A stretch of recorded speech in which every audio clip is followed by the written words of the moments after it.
So we're going to add some butter to the prosciutto and just melt it up. Another thing I like about the cast iron skillet is it's going to give a really pretty brown color to the butter.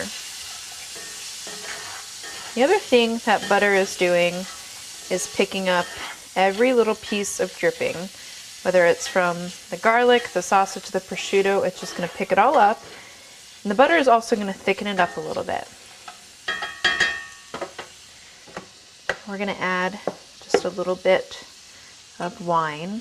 We're going to use a Pinot Grigio for this. You could use any white wine you wanted. We're going to crank the heat up a little bit to see if some of that cooks off. And when you cook with wine, it concentrates. So the flavor is going to be really strong in there, but most of the alcohol is going to cook out.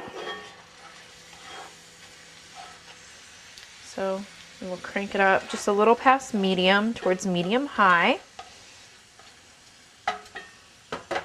And we will add some more butter. I'll squeeze about 2 more tablespoons in here.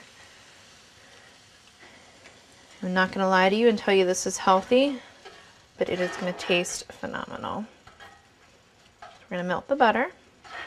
And you'll see just by adding the butter, it's really going to start to thicken up.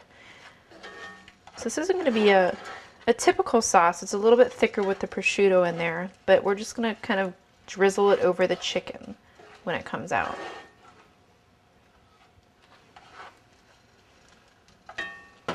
Last thing we're going to do to the sauce before we just let it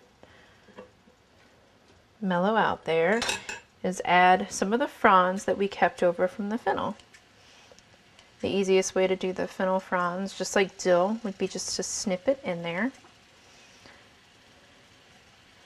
We'll just snip a little bit in there just to brighten it up, and then we'll use the rest of it as garnish. Give it a little stir, make sure it gets mixed throughout. And we will just set that off to the side and let it come together. It'll thicken up as it's cooking.